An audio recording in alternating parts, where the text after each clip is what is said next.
नमस्कार साथियों, स्वागत है आप सबका प्रबोध क्लासेज के यूट्यूब चैनल में। साथियों, अगर प्रबोध क्लासेज के चैनल में आप आ गए हो तो चैनल को सब्सक्राइब और वीडियो को शेयर, फटाफट से वीडियो को शेयर कर दो।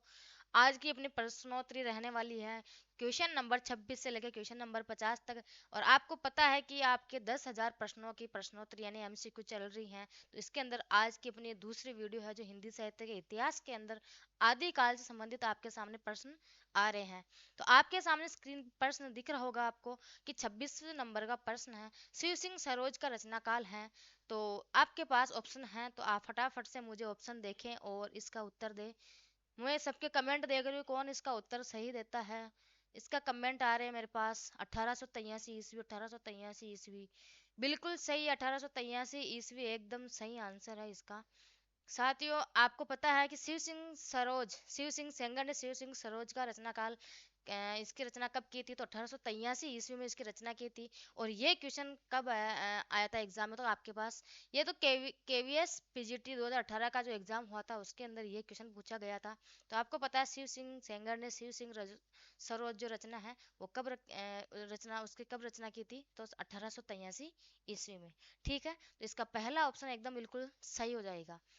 अगले क्वेश्चन की हम बात करें, अपने पास आया आया है अगला प्रश्न। 27वें नंबर का प्रश्न है, मिस्र बंधुओं में शामिल नहीं है। साथियों, आपको पता है कि मिस्र बंधु जो है, तो मिस्र बंधु की जो रचना है वो कौन सी है? मिस्र बंधु विनोद रचना है। इसका प्रकाशन कितने भागों में हुआ है? तो 4 भागों में। आप सबसे पहले मुझे ये बता दो कि इसका आंसर क्या हो जाएगा सही। इसके अंदर पहला ऑप्शन आपके सामने गणेश बिहारी, दूसरा ऑप्शन आपके सामने इसके अंदर केशव बिहारी, तीसरा ऑप्शन है श्याम बिहारी और चौथा ऑप्शन है सुखदेव बिहारी। तो मिस्र बंधुओं में शामिल कौन से नहीं है? 3 इसके अंदर शामिल है और एक इसके अंदर शामिल नहीं है। तो फटाफट से मुझे कमेंट कर दो कि इसका कौन सा आंसर सही होने वाला है। तो साथियों, आपको मैंने एक ट्रिक बताई थी जब मैंने पढ़ाया था हिंदी साहित्य का इतिहास। उसके अंदर मैंने बताई थी कि मिस्र बंधुओं में 3 भाई थे, GSS। कौन कौन? गणेश बिहारी, सुखदेव बिहारी और श्याम बिहारी। तो आपको फटाफट से इसके अंदर आंसर दिख रहा होगा कि इसका सही ऑप्शन कौन सा हो जाएगा? 2 नंबर का ऑप्शन, कि इसके अंदर केशव बिहारी जो मिस्र बंधुओं में शामिल नहीं है। और मिस्र बंधुओं की हम बात करते हैं तो साथियों, मिस्र बंधुओं की रचना कौन सी थी इनकी? तो मिस्र बंधु विनोद, मिस्र बंधु विनोद की इन्होंने रचना की थी। कितने भागों में इसका प्रकाशन हुआ था? तो इसका प्रकाशन 4 भागों में हुआ था। 4 भागों में इसका प्रकाशन हुआ था। अगर हम बात करें प्रथम 3 भागों का प्रकाशन, प्रथम द्वितीय एवं तृतीय, प्रथम 3 भागों का प्रकाशन कब हुआ था? तो 1913 ईस्वी में। और चतुर्थ भाग का जो प्रकाशन हुआ था वो हुआ था 1934 ईस्वी में। कब हुआ था? 1934 ईस्वी में। ठीक है, यहाँ तक सबको समझ में आया होगा। अगले प्रश्न की ओर बढ़ते हैं हम। 28वें नंबर का प्रश्न अपना अगला प्रश्न आपके, मिस्र बंधुओं के अनुसार हिंदी का प्रथम गद्य लेखक है। यह आपका प्रश्न आया हुआ है हिमाचल प्रदेश पीजीटी 2016 के अंदर जो है एग्जाम हुआ था। उसके अंदर आपके ये क्वेश्चन पूछा गया था कि मिस्र बंधुओं के अनुसार हिंदी का प्रथम गद्य लेखक कौन है।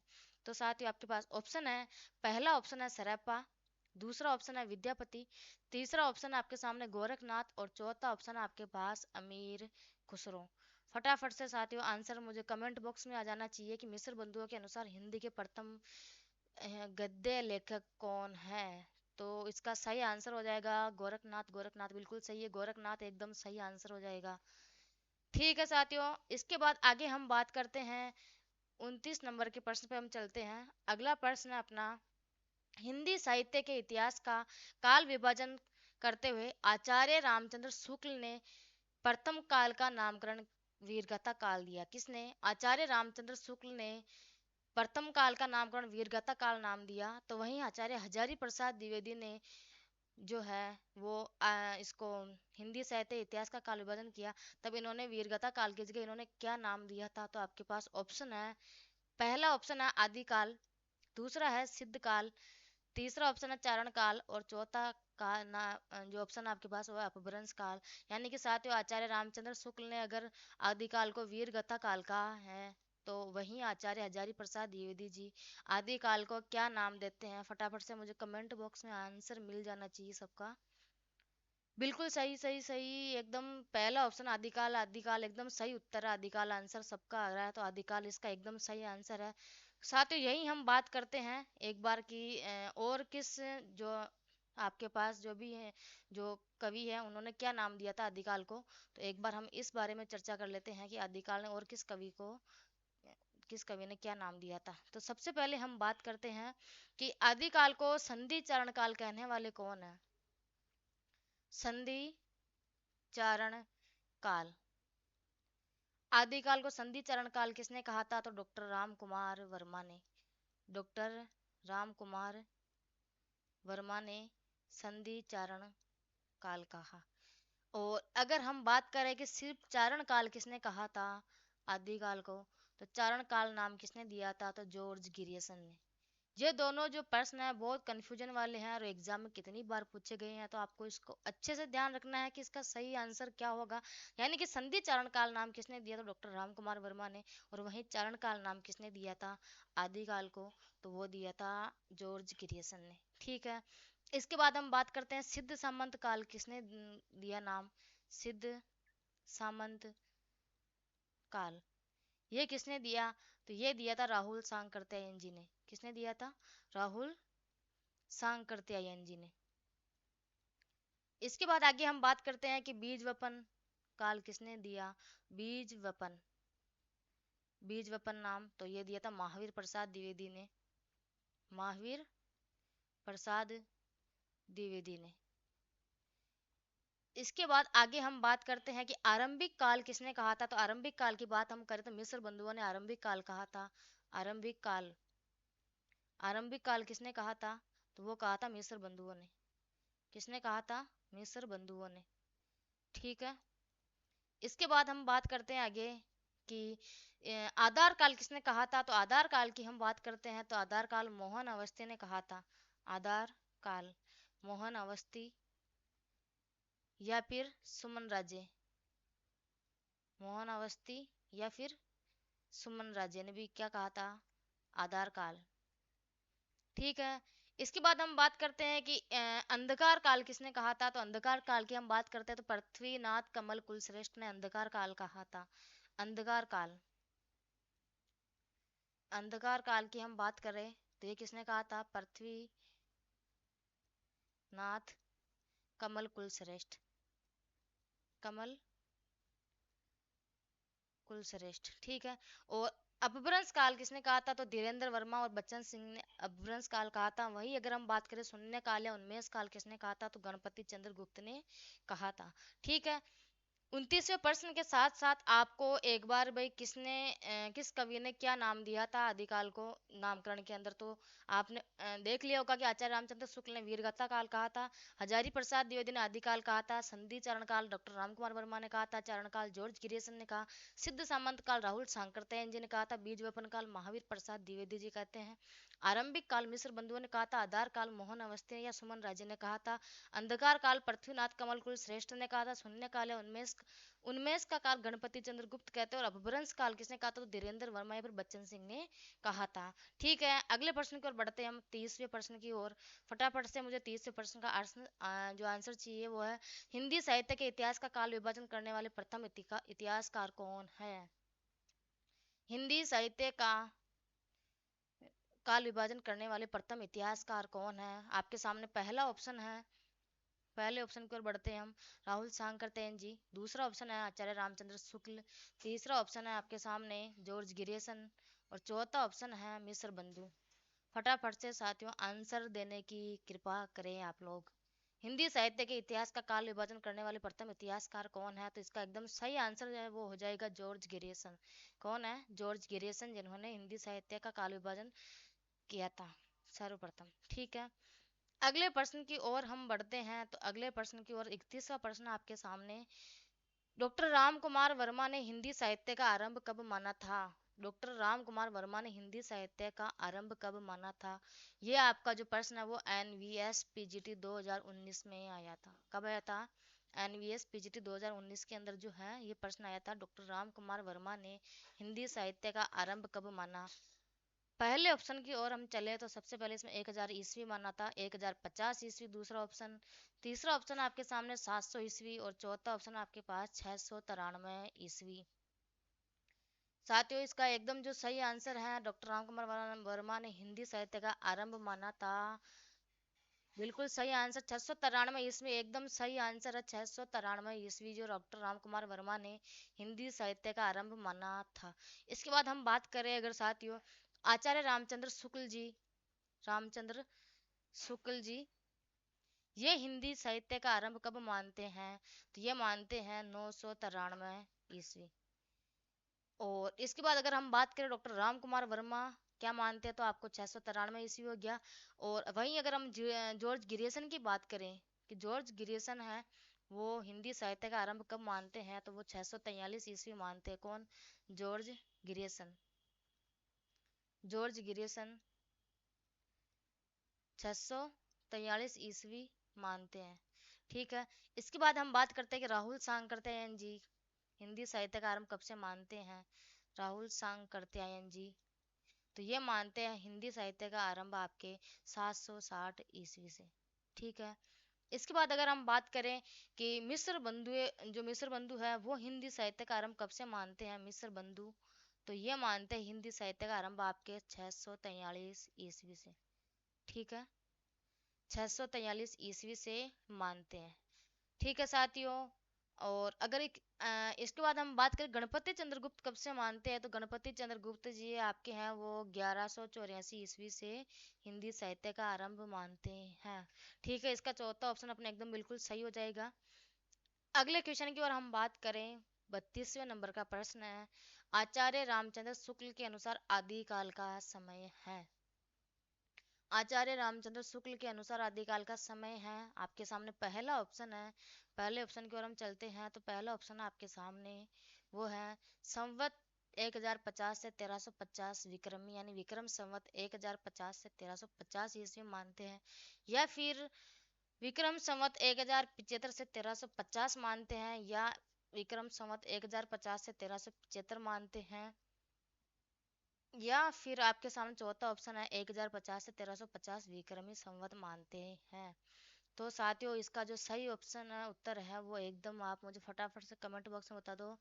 बिल्कुल बिल्कुल बिल्कुल 32वें का आंसर आ रहा है मेरे पास में, 1050 से 1375। हाँ हाँ बिल्कुल यही है, यही है 1050 से 1375 विक्रम संवत। विक्रम संवत 1050 से 1375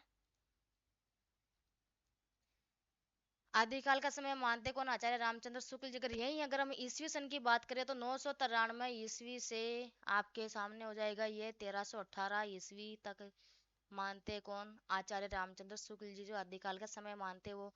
विक्रम संवत में अगर हम बात करें तो 1050 से 1375, और अगर वहीं अगर हम ईस्वी सन में बात करें तो 993 से 1318 ईस्वी मानते हैं। तो यानी कि तीसरा ऑप्शन आपका एकदम सही हो जाएगा। अगले क्वेश्चन की ओर हम बात करते हैं साथियों। आज का जो अपना अगला प्रश्न है वो है 33वें नंबर का प्रश्न है। फटाफट से मुझे कमेंट बॉक्स में आंसर दे दीजिए इसका। इस्तवार दयालाल लिटरेचर एंदुई ए हिंदुस्तानी नामक ग्रंथ किस भाषा में लिखा गया था? इस्तवार दयालाल लिटरेचर एंदुई ए हिंदुस्तानी नामक ग्रंथ किस भाषा में लिखा गया था? फटाफट से मुझे आंसर दे दीजिए। पहले ऑप्शन की ओर हम बात करते हैं तो जर्मन भाषा में, दूसरा ऑप्शन आपके सामने हिंदी भाषा में, तीसरा ऑप्शन आपके सामने इंग्लिश में यानी अंग्रेजी भाषा में, और चौथा ऑप्शन आपके सामने फ्रेंच भाषा में। तो साथियों इस्तवार द लिटरेचर एंदुए हिंदुस्तानी किस भाषा में लिखा गया? तो इसका सही आंसर हो जाएगा फ्रेंच भाषा में। और किसने किया था? तो ये गारसा द तासी है, इन्होंने गारसा द तासी ने फ्रेंच भाषा में ये ग्रंथ लिखा था। कौन सा? इस्तवार दयालाल लिटरेचर एंदुए हिंदुस्तानी। ठीक है। अगले प्रश्न की ओर हम बात करते हैं साथियों। इसका सही आंसर कौन सा हो जाएगा? चौथे नंबर का ऑप्शन, जो कौन सी भाषा में? फ्रेंच भाषा में।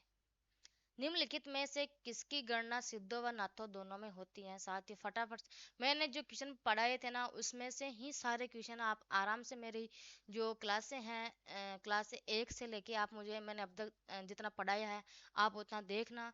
आपको एक एक प्रश्न, आपको जो पुराने एग्जाम में आए हुए हैं और अब कैसे क्वेश्चन आ सकते हैं, आपको सारे प्रश्न आपको मेरे जो नोट्स है उसके अंदर मैंने पढ़ाया है उसमें से मिलेंगे। आप आराम से जाके आपको ये क्वेश्चन भी मिलेगा निम्नलिखित में से किसकी गणना सिद्धों और नातों दोनों में होती है। मैंने बताया था एक ट्रिक थी, सिद्धों और नातों में जो गणना होती है उसकी मजा नाच गो, यानी कि 5 कवि ऐसे हैं जिनकी सिद्धों व नातों दोनों में गणना होती है। मैं यानी मत्स्येंद्र नाथ, जा यानी जालंधर नाथ, ना यानी नागार्जुन, च यानी चरपट नाथ और गो यानी गोरखनाथ आपके हो जाएंगे ये। तो इसका सही आंसर कौन सा हो जाएगा? सबरपा नहीं है, लुईपा नहीं, कणप्पा नहीं और नागार्जुन है, जो आपके सिद्धों व नातों दोनों में इसकी गणना होती है। ठीक है, वापस देख लो आप, मैंने ये ट्रिक बताई थी, ये ट्रिक है, इसके हिसाब से आप आराम से याद कर सकते हो। सिद्धों व नातों में गणना होती है तो मजा नाच गो। मैं यानी मत्स्येंद्र नाथ, जा यानी जालंधर नाथ, ना यानी नागार्जुन, च यानी चरपटनाथ, गो यानी गोरखनाथ हो जाएंगे आपके। तो सिद्धों नाथों में गणना किसकी होती है? नागार्जुन की। सही ऑप्शन कौन सा हो जाएगा? चौथा ऑप्शन एकदम करेक्ट। ठीक है, अगले प्रश्न की ओर हम बढ़ते हैं साथियों। 35वां प्रश्न, हिंदी के प्रारंभिक भाषा रूप और छंद को समझने के लिए प्राकृत पेंगलम एक प्रमाणिक ग्रंथ है, कथन किस आलोचक का है? ये पूछ रहा है साथियों कि भाषा रूप और छंद को समझने के लिए प्राकृत पेंगलम एक प्रमाणिक ग्रंथ है। प्राकृत पेंगलम एक प्रामाणिक ग्रंथ है, ये कथन किस आलोचक का है? व्याकरण ग्रंथ में लिखा गया था प्राकृत पेंगलम एक प्रामाणिक ग्रंथ है, किस आलोचक का है? पहले ऑप्शन की तरफ हम बात करें डॉक्टर राम कुमार वर्मा, दूसरा ऑप्शन आपके सामने आचार्य रामचंद्र शुक्ल, तीसरा ऑप्शन है डॉक्टर बच्चन सिंह और चौथे प्रश्न की ओर हम बात करें आचार्य हजारी प्रसाद द्विवेदी। इसका मुझे एकदम सही उत्तर चाहिए सबका। मैं उत्तर सबके कमेंट देख रही हूँ, मैं इधर कमेंट में मेरे पास आया है बच्चन सिंह, बच्चन सिंह बिल्कुल बिल्कुल सही, सही एकदम बच्चन सिंह एकदम सही आंसर है इसका। बच्चन सिंह ने ही कहा था कि भाषा का रूप और छंद को समझने के लिए प्राकृत पेंगलम एक प्रमाणिक ग्रंथ है। ये किसका था? तो बच्चन सिंह का कथन था। ठीक है, तो आपके तीसरा नंबर का ऑप्शन एकदम बिल्कुल सही है। अगले प्रश्न की ओर हम बात करते हैं। हिंदी के प्रारंभिक काल को आदिकाल ने नाम देने वाले हैं। हिंदी के प्रारंभिक काल को आदिकाल नाम किसने दिया था? आपके पहले ऑप्शन की तरफ हम बात करते हैं राहुल सांकृत्यायन जी ने, दूसरे ऑप्शन है महावीर प्रसाद द्विवेदी जी, तीसरा ऑप्शन है डॉक्टर राम कुमार वर्मा और चौथा ऑप्शन आपके सामने हजारी प्रसाद द्विवेदी जी। तो साथ ही हम बात करते हैं सही उत्तर इसका, बिल्कुल सही उत्तर आ गया है इसका मेरे पास में, हजारी प्रसाद द्विवेदी। बिल्कुल सही, हजारी प्रसाद द्विवेदी जी इसका करेक्ट आंसर है कि हिंदी के प्रारंभिक काल को आदिकाल नाम किसने दिया था? तो हजारी प्रसाद द्विवेदी जी ने। और वीर गाथा काल किसने कहा? तो आचार्य रामचंद्र शुक्ल ने। थोड़ी देर पहले मैंने पूरा बताया था, तो आप ध्यान से अगर एक एक प्रश्न को पढ़ोगे तो आपके एग्जाम में एक भी प्रश्न गलत होने वाला नहीं है साथियों।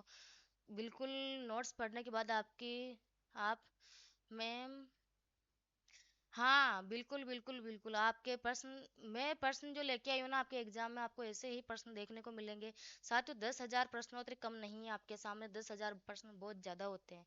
आपको पता है, अगर आप केवल एक दो बार, जैसे आपने एग्जाम तक आपने मान लो 20 बार नोट्सों की रीडिंग कर ली अच्छे से, अगर आप क्वेश्चन सोल्व करोगे तो आप खुद को ऑटोमेटिक खुद पे कॉन्फिडेंस आने लग जाएगा कि हाँ मैम बिल्कुल एकदम सही आंसर जा रहे हैं हमारे, बिल्कुल बिल्कुल सही आंसर आपके एकदम। अगले प्रश्न की ओर हम बात करते हैं। ज्ञान राशि के सिंचित कोश का नाम साहित्य है, साहित्य के संदर्भ में यह कथन किसका है? ज्ञान राशि के सिंचित कोश का नाम साहित्य है, साहित्य के संदर्भ में यह कथन किसका है? ऑप्शन नंबर पहला है डॉक्टर हजारी प्रसाद द्विवेदी जी, दूसरा ऑप्शन है पंडित रामचंद्र शुक्ल।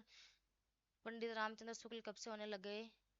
रामचंद्र शुक्ल, आचार्य रामचंद्र शुक्ल, महावीर प्रसाद द्विवेदी जी और चौथा ऑप्शन आपके सामने नगेंद्र। फटाफट से मुझे आंसर चाहिए। 37वें का आंसर ज्ञान राशि के सिंचित संचित कोश का नाम साहित्य, आंसर इसका एकदम सही आ रहा है महावीर प्रसाद द्विवेदी। बिल्कुल बिल्कुल महावीर, सब टैलेंटेड है आज की दुनिया में, सबको सब कुछ आता है, बस एग्जाम में अच्छे से करके आना। तीसरा ऑप्शन इसका बिल्कुल सही है, महावीर प्रसाद द्विवेदी जी ने कहा था कि ज्ञान राशि के संचित कोश का नाम साहित्य है। ये कथन किसका था? तो महावीर प्रसाद द्विवेदी जी का था। ठीक है, अगले प्रश्न की ओर हम बात करते हैं। 38वें नंबर के प्रश्न है अपना, राहुल वेल की भाषा मूलतः मध्य देशी अपभ्रंश है, किंतु इसमें पच्छाई यानी पश्चिमी व पूर्वी अपभ्रंशों का भी संश्लेष है, कथन किस विद्वान का है? फटाफट से मुझे आंसर दे दो इसका। पहला ऑप्शन है रामचंद्र तिवारी, दूसरा ऑप्शन है सुनीति कुमार चटर्जी, तीसरा ऑप्शन है आपके सामने राम कुमार वर्मा और चौथा ऑप्शन है मोहन अवस्थी। राहुल वेल की भाषा मूलतः मध्य देशीय अपभ्रंश है, किंतु इसमें पछाई व पूर्वी अपभ्रंशों का भी संश्लेष है। ये कथन किसका है? तो ये कथन कथन आपके सामने रामचंद्र तिवारी का बिल्कुल सही है। रामचंद्र तिवारी, पहला ऑप्शन आपका बिल्कुल सही है। ठीक है, आगे बढ़ते हैं हम 39वें नंबर के प्रश्न की ओर।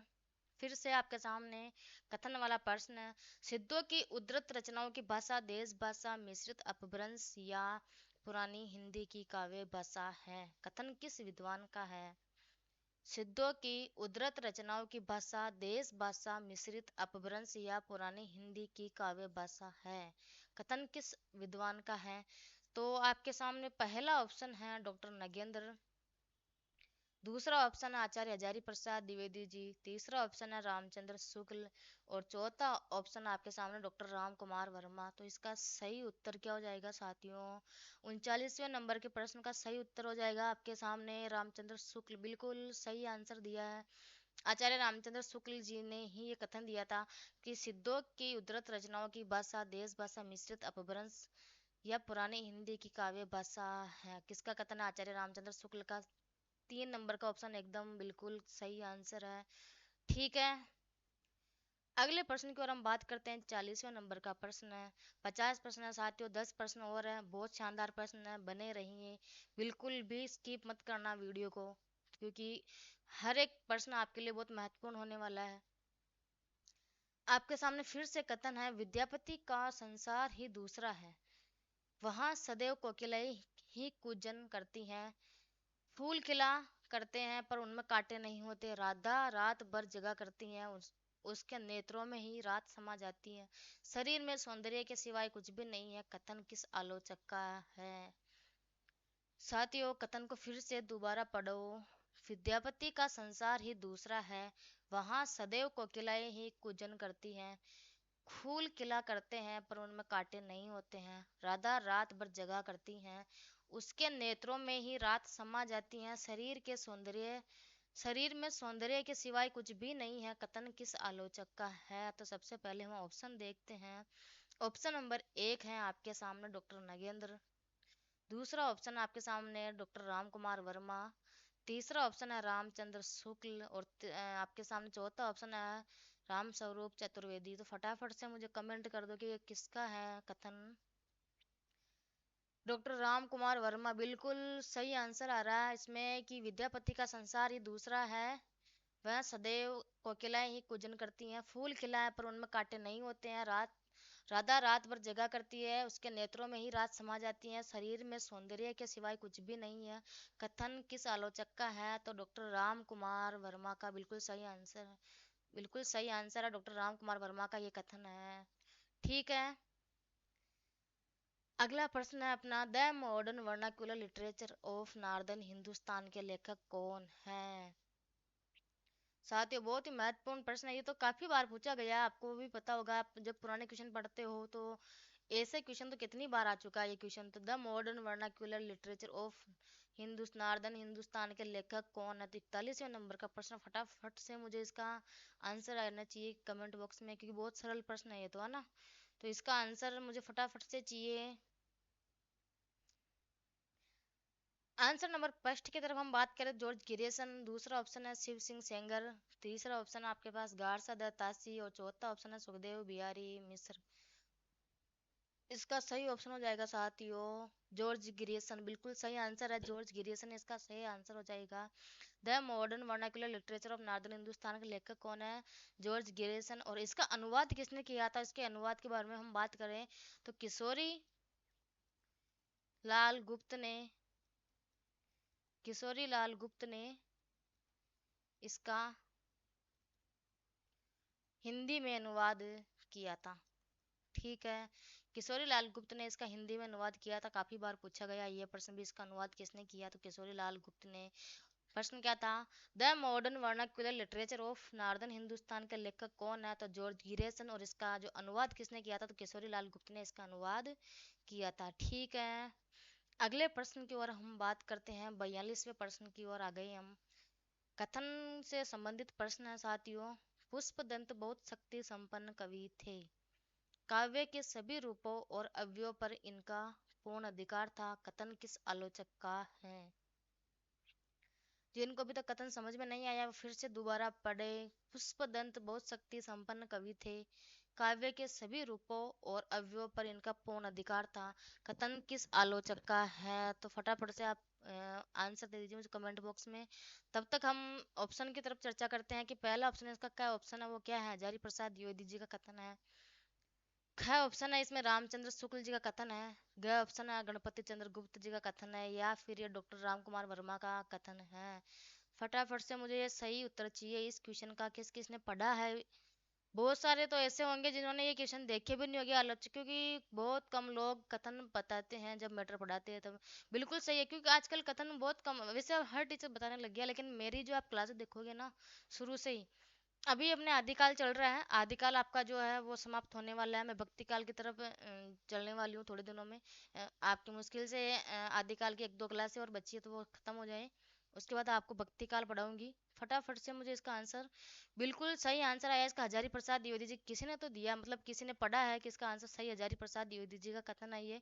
पुष्पदंत बहुत शक्ति संपन्न कवि थे। काव्य के सभी रूपों और अवयवों पर इनका पूर्ण अधिकार था। ये कथन किसका है? तो ये हजारी प्रसाद द्विवेदी जी का है। ठीक है, अगले प्रश्न की ओर हम बात करते हैं। 43वें नंबर का प्रश्न है, हिंदी क्षेत्र की व्यापकता का वास्तविक प्रमाण या तो आदिकाल में मिलता है या आधुनिक काल में। भक्ति काल और रीति काल का क्षेत्र अपेक्षाकृत सिमट गया है। कथन किस विद्वान का है? 43वें नंबर के प्रश्न का उत्तर मुझे फटाफट कमेंट बॉक्स में चाहिए। हिंदी क्षेत्र की व्यापकता का वास्तविक प्रमाण या तो आदिकाल में मिलता है या आधुनिक काल में। भक्ति काल और रीतिकाल का क्षेत्र अपेक्षाकृत सिमट गया है। ये कथन किस आलोचक का है? ऑप्शन नंबर आपके सामने पहला है डॉक्टर बच्चन सिंह। डॉक्टर बच्चन सिंह। दूसरा ऑप्शन आपके सामने गणपति चंद्र गुप्त। तीसरा ऑप्शन आपके सामने राहुल सांकृत्यायन जी। और चौथा ऑप्शन आपके सामने राम स्वरूप चतुर्वेदी। तो साथियों इसका फटाफट से सही आंसर इसका 43वें का बिल्कुल सही आंसर राम स्वरूप चतुर्वेदी जी का ये कथन है। हाँ, राम स्वरूप चतुर्वेदी जी का बिल्कुल चौथा ऑप्शन एकदम सही है। हिंदी क्षेत्र की व्यापकता का वास्तविक प्रमाण या तो आदिकाल में मिलता है या आधुनिक काल में।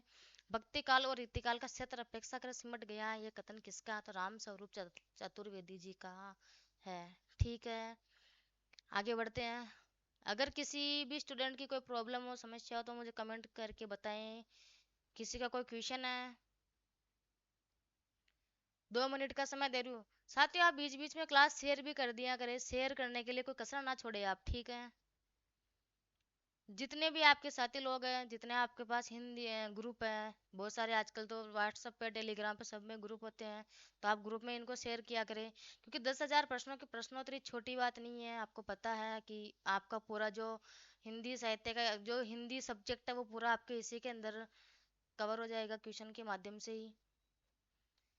हाँ, यूजी पार्ट के लिए भी मैं आपके सामने कुछ क्वेश्चन लेके सबसे पहले मैं मैटर कल से जो मेरी क्लास है, यानी कि जो कल से मेरी जो है ना आपके वो कबीर ग्रंथावली है ना, वो वाली जो पार्ट है वो चैप्टर वो चलने वाला आपके यूजी पार्ट में।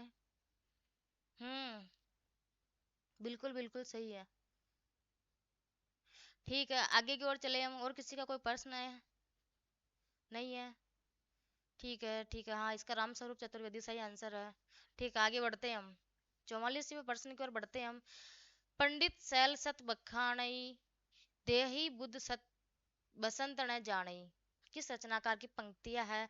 पंडित सैल सत बखानई देहि बुद्ध बसंत न जाने। साथियों मैंने आपको पता है, अगर मेरी जो क्लास किसी ने पढ़ी होगी ना तो उसमें 100% आपको ना इसमें जितने क्वेश्चन आ रहे हैं ना वो आपको हर एक प्रश्न मिलेगा। मेरी जो क्लास किसी ने अगर देखी होगी, उसके बाद आप भले कोई नेट का एग्जाम दे रहे हो, ग्रेड फर्स्ट का दे रहे हो, ग्रेड सेकंड का दे रहे हो, टीजीटी पीजीटी किसी का भी एग्जाम दे रहे हो, आपको हर एक प्रश्न आपको मेरी क्लास में देखने को मिलेगा। किसकी पंक्तियां है ये फटाफट से मुझे आंसर। हाँ बिल्कुल, पहला ऑप्शन हम पहले ऑप्शन देख लेते हैं। पहला ऑप्शन है सरप्पा। दूसरा ऑप्शन आपके सामने कणायपा। तीसरा ऑप्शन आपके सामने लुईपा। और चौथा ऑप्शन आपके पास सबरपा। तो ये किसकी पंक्तियां हैं? सरप्पा की बिल्कुल सही आंसर है। सरप्पा इसका एकदम सही आंसर हो जाएगा कि ये पंक्तियां किसकी हैं, तो सरप्पा की है। ठीक है, हाँ बिल्कुल मैम। मैम आपकी क्लासें भी देखी है मैंने काफ़ी। बिल्कुल, आप जितना हो सके उतना नोट्स बनाओ। सबसे पहले क्लास देख रहे हो ना, तो उसके नोट्स बनाओ। नोट्स बनाने के बाद आप उनको पढ़ोगे तो आपको लगेगा कि खुद को, हाँ, बिल्कुल बिल्कुल बिल्कुल। ठीक है, अगले प्रश्न की ओर बढ़ते हैं हम। अपना आज का प्रश्न 45वां। पृथ्वीराज रासो के रचयिता कौन है? ये तो सबको आ जाएगा। फटाफट से कमेंट बॉक्स में कमेंट कर दो, पृथ्वीराज रासो के रचयिता कौन है। ऑप्शन नंबर एक आपके सामने जगनीक। ऑप्शन नंबर दो है आपके सामने नरपति नाल है। तीसरा ऑप्शन है दलपति विजय और चौथा ऑप्शन है चंद्रबरदाई। तो इसका सही आंसर कौन सा हो जाएगा? 45वें नंबर के प्रश्न का सही आंसर हो जाएगा पृथ्वीराज रासो के रचयिता कौन है, तो चंद्रबरदाई इसके रचयिता है। ठीक है, बिल्कुल सबके सही आंसर जा रहा है। इसके बाद आगे हम बात करते हैं 46वें प्रश्न की ओर बढ़ते हैं हम। प्रश्न नंबर 46।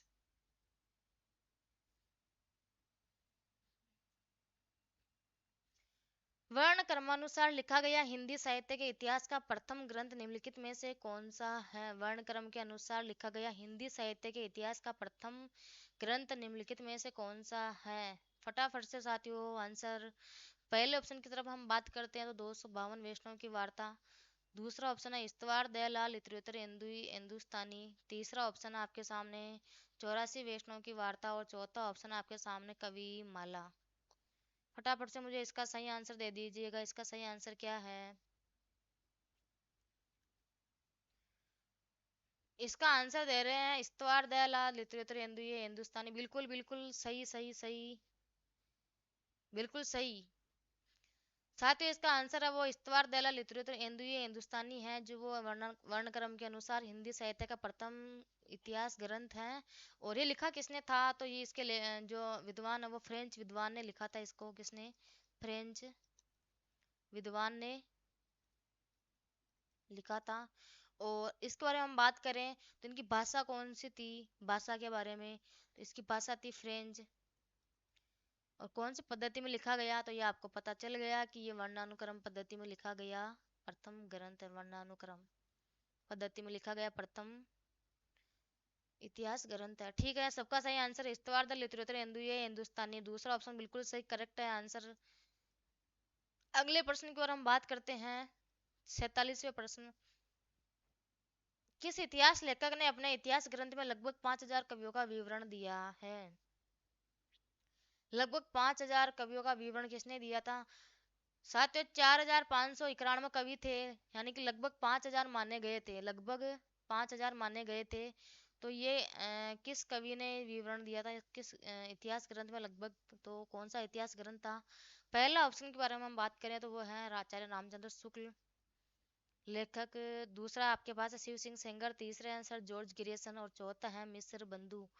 इसका सही आंसर आ रहा है मिस्र बंधु। बिल्कुल बिल्कुल मिस्र बंधुओं ने ही जो है वो लगभग 5000 कवियों का विवरण दिया था। और कुल कवि की हम बात करें तो वैसे 4591 है, तो लगभग 5000 मान लिया गया है। ठीक है, चौथा ऑप्शन बिल्कुल करेक्ट हो जाएगा आपके। अगले प्रश्न आपके 48वें नंबर का प्रश्न है। भाव न होई अभाव न जाई किस सिद्ध कवि की उक्ति है?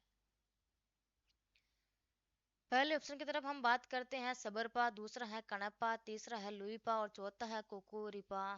इसका सही आंसर तीसरा ऑप्शन बिल्कुल सही है, लुईपा। इसका जो है इस कवि के जो है वो किसकी ये जो उक्ति है मैंने पंक्ति किसकी है? तो लुईपा की है। भाव न हुई अभाव न जाई किसकी है? लुईपा की। ठीक है, बिल्कुल सही आंसर है। अगले प्रश्न की ओर बढ़ते हैं हम। 49वां प्रश्न आज का। कीर्तिलता किस भाषा की रचना है? कीर्तिलता किस भाषा की रचना है? तो कीर्तिलता अवध की है या मैथिली की है या फिर अपभ्रंश की या फिर ब्रज भाषा की है? तो कीर्तिलता के बारे में हम बात करें तो साथियों कौन सी भाषा की है? तो ये रचना अवध भाषा की रचना है। कौन सी भाषा की? अवध भाषा की। ठीक है, आज का साथियों अंतिम प्रश्न आपके सामने। प्रत्येक देश का साहित्य वहाँ की जनता की चित्तवृत्ति का संचित प्रतिबिंब होता है, यह कथन किसका है? ये तो बहुत ही सरल प्रश्न है। अपने जब अपन हिंदी साहित्य की शुरुआत करते हैं तो सबसे पहले इसी जो है ये कथन इसी की शुरुआत करते हैं। ऑप्शन की तरफ हम बात करते हैं। पहला ऑप्शन आचार्य हजारी प्रसाद द्विवेदी जी, दूसरा ऑप्शन आपके सामने आचार्य महावीर प्रसाद द्विवेदी जी, तीसरा ऑप्शन है जॉर्ज गिरिसन और चौथा आचार्य रामचंद्र शुक्ल जी। तो ये किसकी है साथियों? आचार्य रामचंद्र शुक्ल जी का कथन है ये कि प्रत्येक देश का साहित्य वहाँ की जनता की चित्तवृत्ति का संचित प्रतिबिंब होता है। तो कौन सा ऑप्शन सही हो जाएगा? चौथे नंबर का ऑप्शन बिल्कुल करेक्ट हो जाएगा। ठीक है साथियों, आज के अपने प्रश्न हैं वो यहाँ तक ही है। डेली अपने 25-25 प्रश्नों की जो है वो एमसीक्यू चल रही है। तो साथियों आप जितना हो सके वीडियो को शेयर जरूर करें। ठीक है, बिल्कुल सबके कमेंट 5 मिनट के लिए मैं सबके कमेंट देख रही हूँ। मुझे कमेंट देखने के लिए मैं अगर किसी का कोई प्रश्न है तो मुझे कमेंट करें। आपके लिए मैं 2 मिनट का समय देती हूँ सबको। मैम यूजी पार्ट के प्रश्न भी लेके आए। बिल्कुल यूजी पार्ट के प्रश्न आपके लिए लेके आए। पहले मैं टॉपिक करवा दूँ, उसके बाद मैं उस जो टॉपिक से रिलेटेड प्रश्न है वो लेके आऊँगी। तभी आपको पढ़ने का मजा रहेगा। क्योंकि है ना, अभी जैसे मैंने आदिकाल करवा दिया तो आदिकाल के प्रश्न लेके आ रही हूँ, तो आपको पढ़ने के बाद लग रहा है कि हाँ बिल्कुल अपने 90% प्रश्न जो सही है वो सही जा रहे हैं। ठीक है। हम्म। ठीक है तो साथियों आज के लिए धन्यवाद।